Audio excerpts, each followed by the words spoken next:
Good morning, my dear students. Welcome to Econ 111 Microeconomics, Bachelor of Arts in Economics for the second semester 2021 and 2022. Again, this is your professor, Dr. Conte, or also known as Sir Pats.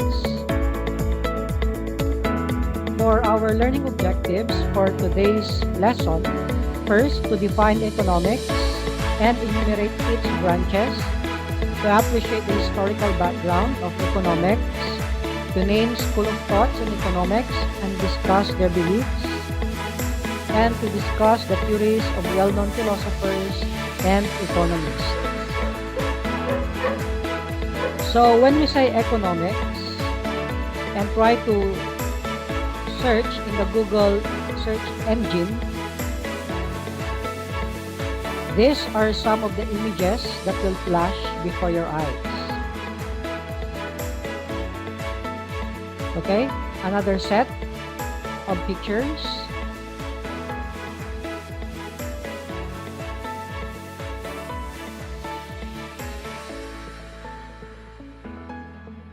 We have also these picture images or word images depicting how economics is defined. So when we say economics, it has something to do with money, business, government, management, financial matters, demand and supply, their interaction to attain the what we call equilibrium. So because there is scarcity of resources, we have to allocate that. Education equals economics. So we believe that you have the advantage if you know how economics work over those people who don't. And so the problem is region's economic prosperity. It can be at risk if the resources that we have in the region are not fully utilized, are not optimized or maximized.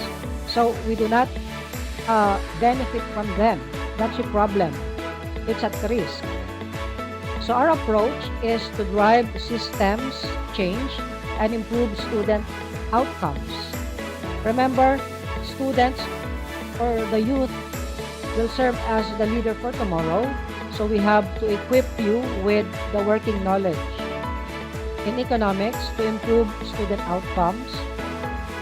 And the plan is a regional strategy to prepare children to succeed. One way is to provide education. In our country, we are enjoying a law which provide you free tuition and miscellaneous, not only in the basic education, but also in the tertiary level. The vision is to improve student outcomes from cradle to career. It's accepted that you know little or nothing in economics at the start of your enrollment in the Bachelor of Arts in Economics, but we have the high hopes and expectations that after finishing the 4-year course, you'll be able to improve your knowledge and skills so we can improve your student outcomes and we can fulfill the university vision and mission. So this is all about the picture that you see in the slide.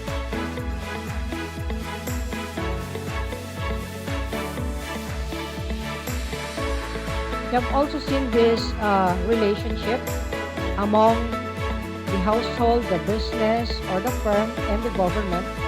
These are the main or the actors in the economy. We will discuss them in depth as we progress in our course.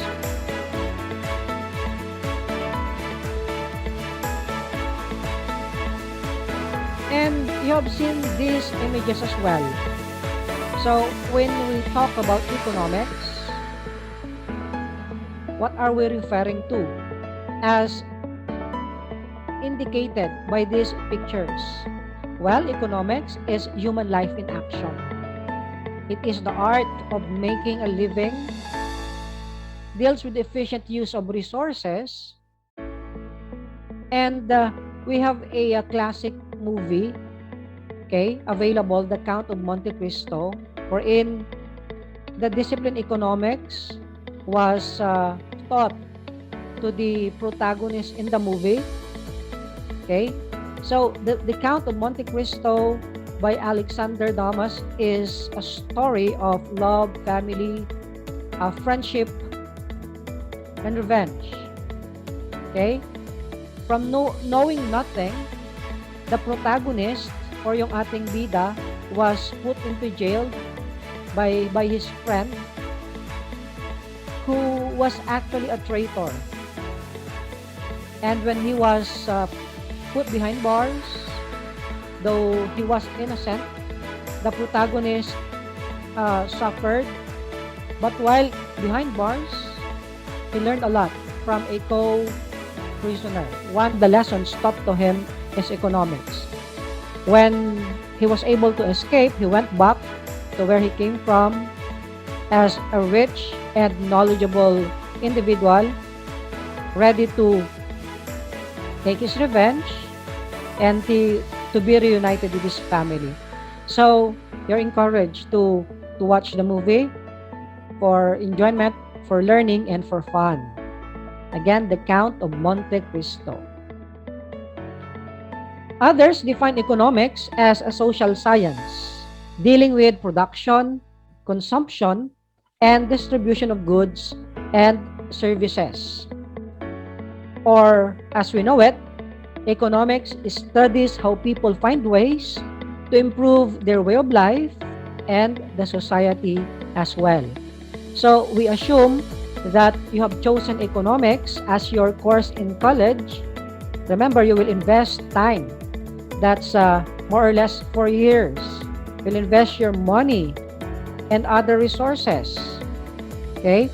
Because you want to improve your way of life as an individual or as a person, to radiate to the improvement of your family, to your community, and to our country as a whole. So, you're doing economics somehow in your daily lives. For instance, you have this limited budget. You go to the grocery to purchase the things that you need or you want. You do the listing. You have the prioritization of goods and services that you have to purchase given a limited budget. That's economics in action. Or when you are allocating a limited parcel of land where you will build your house, or in a community where to allocate the park, the plaza, the church, etc. Somehow, they're allocating a limited resources, that is the land, and they are doing economics in action. If you try to consult known economists like Benjamin Davis, Bradley Schiller, Jackson McKeever, they have this common definition for economics. It is a study or a science dealing with scarce or limited resources. Because we know there are competing needs and wants that we have to satisfy. These are unlimited wants that we need as humans. We need material wants for us to be fulfilled and satisfied. So they are competing. Question is, how will you satisfy? Okay, yourself as a person, your family, or your country, given the limited resources. We have here an original caricature, no, showing an individual with a 20 pesos left in his wallet, asking where to use that limited resource. Is he going to use it to purchase cell phone load, or to buy a burger to satisfy or to quench his hunger? So the things in mind are somewhat competing. If they can only talk, The burger will say, oh, you need to purchase me because you're hungry. Or the cell phone load will tell, oh, you have to chat your friend. You have to play esports. So you have to prioritize buying data to satisfy yourself, etc. There are wants that are competing. And because of the limitation of resources, you have to maximize your satisfaction. How will you satisfy? One is to do prioritization, to list down which is the most to more important, and then you have to decide which will provide you the best utility or satisfaction. Several books have this universal definition of economics. It is a social science dealing with the proper allocation of limited or scarce resources in order to satisfy the unlimited human wants. And there are two reasons why economics exists. The absence of one will not fail to complete or define economics. First of which, based on our definition, we have scarce resources and unlimited human wants. Tracing back the historical background of that subject, we always go back to the theory of creation. The Bible, in its first book, Genesis, mentioned about the Garden of Eden, also known as paradise. On the sixth day of the creation, God created Adam and Eve to dominate and prevail on the land or the garden. So God commanded Adam and Eve to rule over the Garden of Eden. However, we all know that they were warned by God not to violate a one rule that He proclaimed. To cut the story short, Adam and Eve were able to determine what is morally right and what is morally wrong. They have to labor for their food if they want to survive because they are away or outside the Garden of Eden or the so-called paradise. And because of that, the first son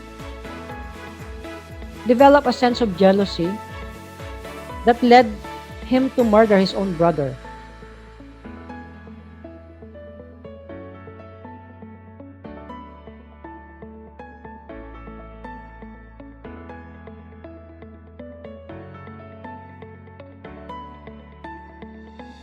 They were blessed with two sons, Cain and Abel. Cain became the farmer, while Abel was the shepherd. During those times, it was their tradition to offer their harvest or produce to God. Cain offered his corn, wheat, fruits, and other vegetables, while Abel offered lambs. It was the offering of Abel that pleased the God. It's not because of the meat, but because he has the good heart. Soon, Cain developed a sense of jealousy that led him to murder his own brother. Okay? So, where is economics? During the time of the Garden of Eden, where Adam and Eve lived, there was no actually economics because all resources are readily available. There was an unlimited resources. You don't even have to work for them to feed or to eat. But when they were banished out of the garden, economics started. Okay? Resources started to become scarce, so they have to work and to labor in order to produce something that they will consume. Production, consumption, and even exchange or distribution were apparent when they were banished out from the garden.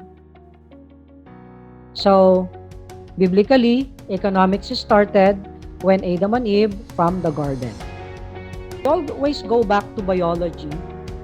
This image is taken from the movie Lucy. If you have watched the movie, this is actually a unicellular aquatic or microorganism, a very minute organism that ever existed in water.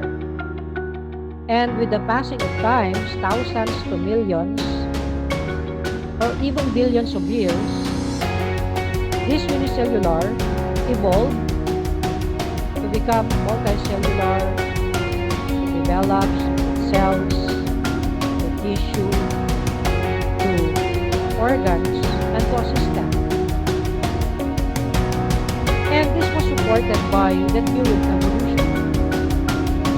Okay? So, when the first unicellular microorganism evolved to become a more complex organism, there was what we call survival of the fittest. The strong survive, the weak perishes. Theory of evolution highlights the evolution of man, the stages that it went through before what we call Homo sapiens or the thinking man existed. Okay, again, that is the theory of evolution by Charles Darwin. We know life is possible on the planet Earth because it can produce or develop a very important element called water. Water is composed by two molecules of hydrogen and one molecule of oxygen. Thus, we know the formula H2O. With H2O, but the question is, what does the planet Earth have that can able to produce water and can be able to harbor life? Why is it not possible in the planet Mars or Venus? We learned about the theory of the Big Bang in our earlier years in high school or in college. What is all about the theory of Big Bang? Where everything originated. In the beginning, okay, there was no time. 0 seconds, 0 minutes, 0 hour, 0 day, 0 week, months, years. There was no time. Since there was no time, there was no energy, no matter at all. However, when this time started to tick, okay, matter is somewhat created. Heat and energy were also created. And therefore, space was created. So, as the time went by, to days, to months, to years, to hundreds of years, to millions of years, that matter was expanding. Expanding and expanding. Becoming big, enormous, huge, gigantic. And so, the space also became wider and wider. And there was energy, become stronger and stronger, hotter and hotter. And with the passing of billions of years, that Big Bang Theory says, the energy cannot be contained, cannot be supported by that matter. And so, it exploded and created a very powerful, strong sound known as the Big Bang Theory. That's where the planets, the stars, the asteroids, other heavenly bodies, other galaxies were produced. We know that we belong to the Milky Way galaxy, and one of the system within that Milky Way is the solar system, where the planet Earth is orbiting. In our solar system, we have 8 planets, or 9. Okay? Pluto is sometimes included, sometimes not classified as a planet, depending on the scientists' perceptions and theories. Anyway, with those planets available or orbiting on our solar system, it is only planet Earth that can able to harbor life, that can able to nestle human beings, the plants, animals, and other living things. Question is, why is it so?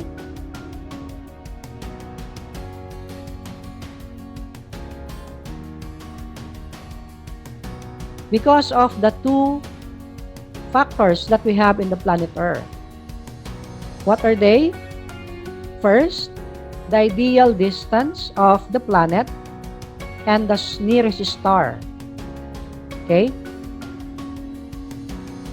So according to data that we have, we are 149,500,000 kilometers away from the sun. With the geniuses in mathematics that we have, they can able to calculate the distance, and that is ideal. It's not too cold, it's not too hot, so people can live, living organisms can survive. And the second factor is the ideal planet size. Okay? Ideal planet size. So our scientists, especially those in NASA, are exploring the unknown in the universe. They're trying to search for Earth-like planets. What makes them Earth-like? They have same or almost same planet size and same distance with the closest star of that planet. And NASA, through Kepler, has discovered more than 2,000 potential planets that are Earth-like. However, they don't or cannot prove yet that living organisms are able to thrive in those planets. One reason, those planets were very far away from Earth. It takes thousands light years to travel. But that is a good news, because they're expecting that somehow in the universe, other living organisms survive. But up to date, they cannot prove that theory or claim. Okay, so that's about the scientific theory of the creation.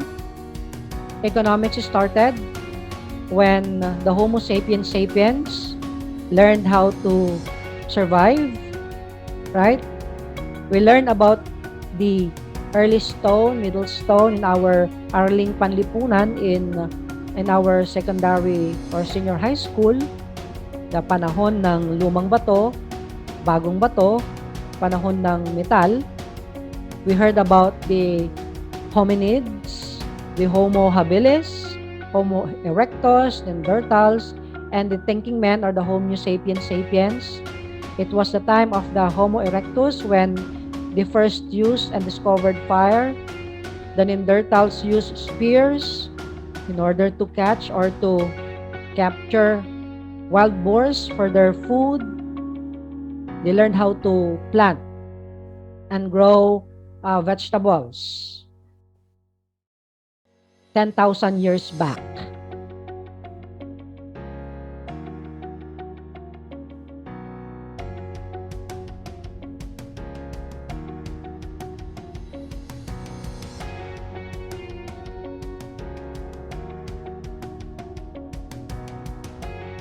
So agriculture involving domestication of plants and animals was developed around 12,000 years ago. Other books says it's 10,000 years. All the earlier people began altering communities of the flora and fauna for their own benefit through other means, such as fire stick farming. Agriculture has undergone significant developments since the time of the earliest cultivation. Okay, we learned about the different civilization in your Araling Panlipunan. So during those times or prior to those times, economics was existing. And the Greeks gave us the origin of the word economics from oikonomia, meaning household management or management of house affairs. Okay?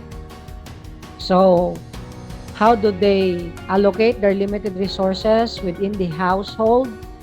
How much food will prepare? How much space will be allocated for beds, space for the kitchen? What will they do during a specific period of time? Who will do a specific household chores? Okay, that's household management. But with the passage of time, the word oikonomia was used for an economy as a whole, in the sense that how a nation takes steps to fulfill its desires and preferences with the help of scarce means. That's why economics was called political economy in its early ages.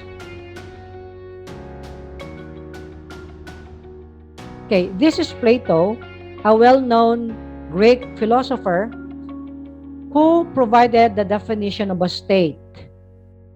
According to him, a state arises out of the needs of mankind.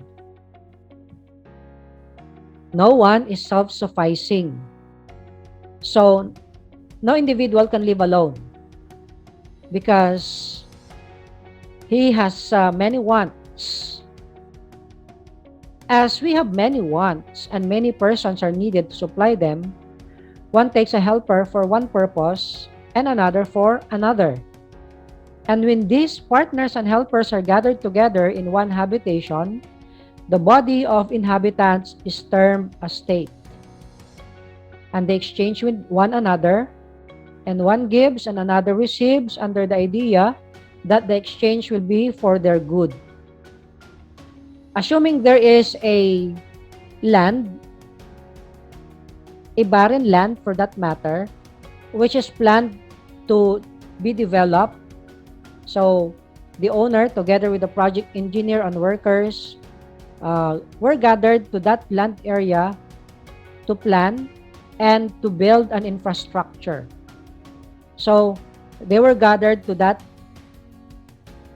place.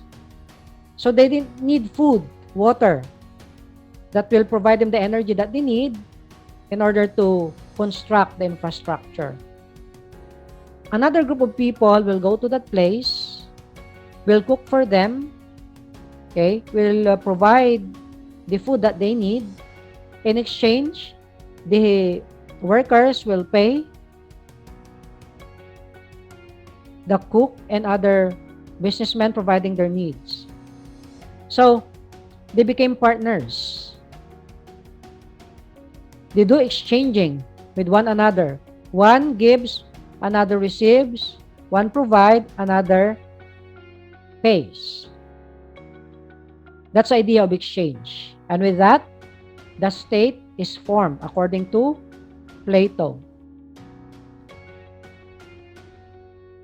This was supported by his student Aristotle, that according to Aristotle, man is a natural social animal, and as a social animal, it has to dependently coexist with the opposite sex, because male is not capable to exist independently according to Plato. So the start of a state is found in the household. composed by a family where there is the male and the female. The household is the association naturally formed for the supply of everyday wants. A group of household form a village, and a group of villages form a state.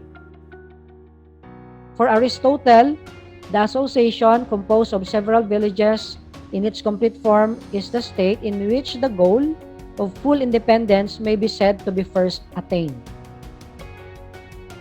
So either Aristotle or Plato has their definition of a state, and on that state, exchanges, dependent coexistence of people is evident.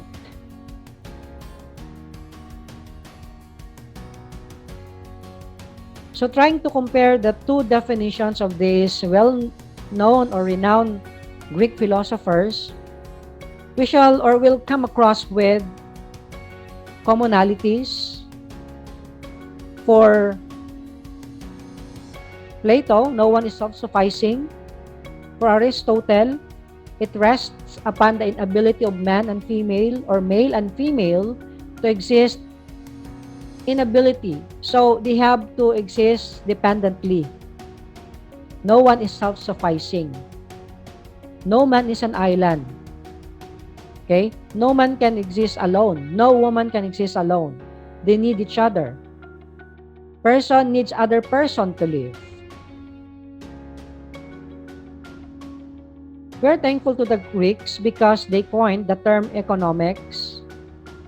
Plato's analysis on the division of labor in the Republic further elaborated the discipline. He talked about revenues in Athens. And so they produced the first economist in the person of Aristotle in 384 to 322 BC. He discussed about money, exchange, and value. And we also learn about the time of the Romans. This is St. Thomas Aquinas, wherein it was his time when the Middle Ages issues emerge. For them, just price must prevail. Tamang presyo. For them, to sell a thing for more than its worth is in itself unjust and unlawful. Hindi makatarungan daw yung pagbebenta ng produkto na mas mataas pa kaysa halaga nito. Okay? So, what made this an issue? If you're a seller, you won't be motivated to sell without receiving a profit in return. So, what is the effect of this belief of the Romans? Well, lesser and lesser traders will be engaging in trade or free trade because of this. Another issue is the usury. It is by its very nature unlawful to take payment for the use of money lent. Napakawalang katarungan daw yung pagpapatong ng interest sa nirerentahang pera. Okay? Today, banks, lending agencies, pawn shops are existing because of the profit gained out of interest. During the Middle Ages, bawal yon. So, ito yung nagpabagal sa pag-grow ng ekonomiya, yung hindi pagpapatong ng interes sa pinahiram na pera, at yung hindi pagpapatong ng kita o profit sa pagbebenta ng produkto o serbisyo. During the modern beginnings naman, there was need for detailed economic analysis in European nations. Nakita nila na para mag-grow, kailangan ng mas detalyadong economic analysis sa mga bansa. Yan yung time na nagkaroon ng Age of Great Discoveries kasi na-realize ng mga powerful nations na in order to grow more, they have to discover the unfounded land. They have to extract more golds and silvers and bring this to their countries. Commercial revolution started. So nagkaroon ng race ng mga bansa sa pagkukomersyo, karoon ng exportation of their products, mercantile and colonial rivalries emerge. So what is the themes or teachings of the mercantilism school of thought? What are the aims of colonial rivalries? Age of growth of centralized states were part of the modern beginnings.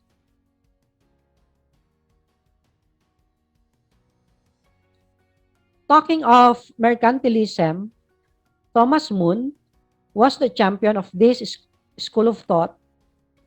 And here are the three themes of mercantilism. State intervention is necessary.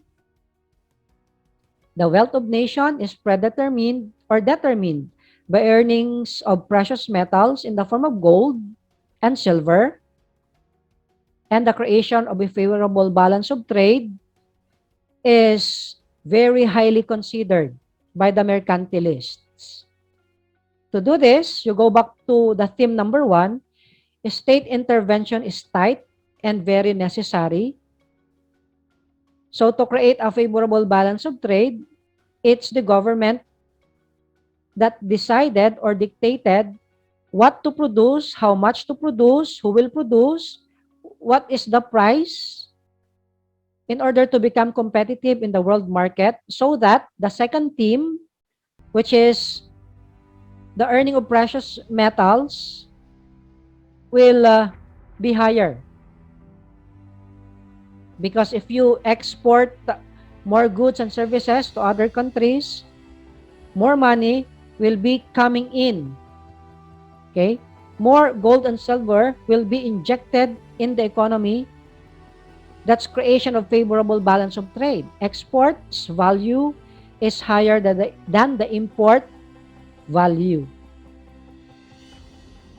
Remember Spain and their colonies during the world exploration? Philippines, Mexico, Cuba are some of the countries colonized by the mother country, that is Spain. Why do they colonize? First, because of the raw materials. They need raw materials in the production of byproducts in their country. So nowadays,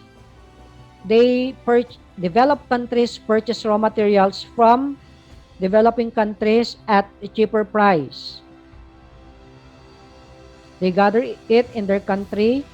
They do manufacturing, production, and their byproduct is being sold in their country and also to the developing countries at higher prices.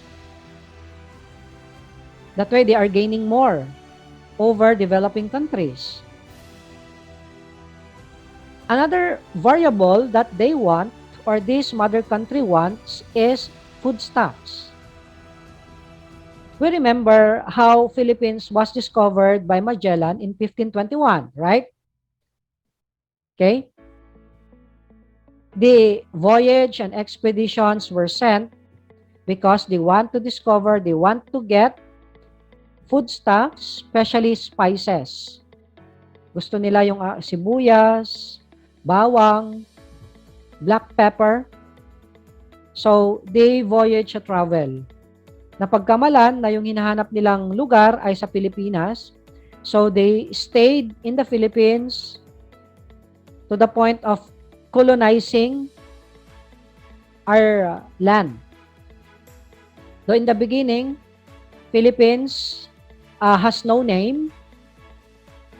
Scholars named it Mai. Okay? Mai. That is the word printed in the piloncitos. Okay? Or the golden bullet-like or golden button-like shape. Okay, button-like shape na pera na ginamit during the pre-Spanish time. So, Mai. Yan pinangalan ng Philippines in honor to their King Felipe, right? And the best factor or variable that this mother country wanted was the gold and silver. Because doon makikita kung sino ang mas powerful na bansa, mas mayaman na bansa sa kanilang reserve na gold and silver. Because kung marami kang reserve na gold and silver, mas pinoprotektahan mo yon, so pinapalakas mo din ang iyong armed forces. In a micro level, okay, this can be likened to a rich family na masasabi natin na mas mayaman ang isang pamilya kapag mas marami siyang gold reserves, mas marami siyang properties, especially real estate properties, mas marami siyang pera sa bangko. Okay?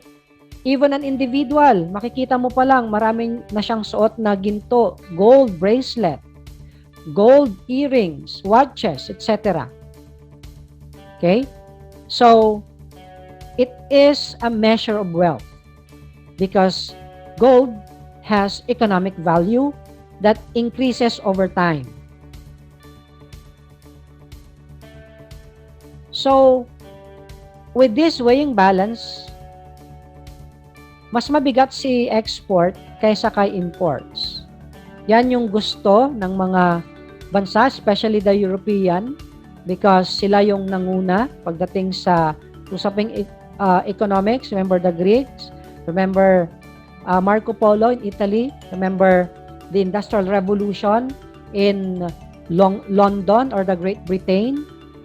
So, pag mas maraming gold and silver na pumapasok, si mother country's treasury is mas puno, mas siksik. Okay? At this cycle, colonies provide gold, silver for lumber, foodstuff as inputs. The mother country will produce. The manufactured goods will be sold to the colonies. And so, papasok ulit ang pera sa mother country. That's the flow. That's a belief of the mercantilism school of thought.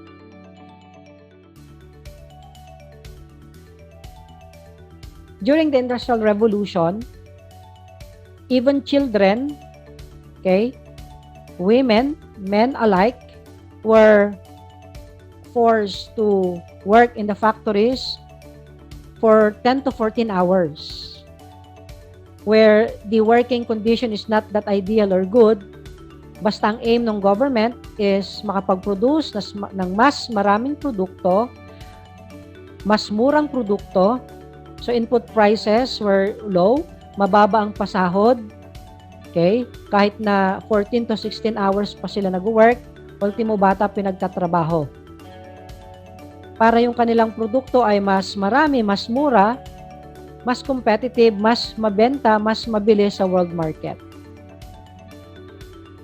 Though mercantilists were not considered as founder of economics because they don't have the systematic economic structure and analysis, though they were active to world affairs. So, mercantilism passed. The physiocrats emerged to change the concept of mercantilism in the 18th century. This was championed by François Quine, a court physician. Ano naman ang belief ng physiocrats? They emphasize on the role of nature over industry and trade. For them, nature is the key factor for economic growth. Not everything can be provided by the nature over industry or trade. They restricted mercantilism and feudalism. So, dyan na panganak yung laissez-faire concept, meaning no state active intervention. So, the government will only intervene on matters pertaining to taxation, pertaining to safety and standards, but not on what to produce by the factory or by the manufacturing companies, how much to produce, yung pasahod, bonuses that they will provide to the workers, where to sell, how much these products will be sold. So, intervention of the state is only limited to taxation, to safe of the workers, something like that. And self-interest of individual will lead to the best interest of all. That is the self-regulating mechanism in economics, where a person or individual acts upon his or her self-interest. And the challenge to mercantilism by early classical writers supporting, the school of thought of physiocracy in early 18th century, making Boulionism became naive. That is the earning of gold, 924, from precious metals. National political units emerge, kingly conquests, karon ng peasants' wars, and technological developments strengthen profit. So, through technology, more goods were produced faster, cheaper, with more or higher efficiency. That strengthen profit, of course. This developed this development supported market systems. State monopolies disappeared. One of the classical economists that is known today is David Hume, and of course Adam Smith as the founder of economics. Both classical writers challenged the basic teachings of mercantilism. Attack of Hume, he developed the price specie flow mechanism. What was his argument? He argued that the accumulation of gold by means of a trade surplus would lead to an increase in the money supply and therefore to an increase in prices and wages. So using this illustration to prove his claim, if there is an increased accumulation of gold, silver, or money in a certain country, what will happen is money supply will be increasing. If there is an increasing money supply, prices will go up because people in the economy will try to buy more goods or services because they have more money to use or to allocate. When the prices go up, what will happen is there should be an increase in wages because the people can no longer purchase goods and services with lower amount of wages or income. With increasing prices, their purchasing power is decreasing. So they will demand for higher wages. So, according for David Hume, it is impossible for a nation to continue to maintain a positive balance of trade indefinitely. Trade surplus bought by higher export over import value will automatically produce internal repercussions or bad effect that work to remove the surplus. So, he used as an example the country Italy and Spain. So, assuming in Italy, export is higher than import. So, net inflow of a specie, or there will be a net inflow in Italy. There will be an increase in money supply, increase in prices and wages, because prices is high in Italy, Italian people will tend to import, okay, goods with lower prices from Spain or from other country. So, they will increase their imports while decrease their export. Dahil mahal yung produkto na sa Italy, mas kokonti na ng mga bansa ang tatangkilik dito. Hindi na siya competitive. Until exports equals the imports. So, there is a balance trade na initially, export is higher import because of the effect or the repercussions. Export will lead to equality to the imports.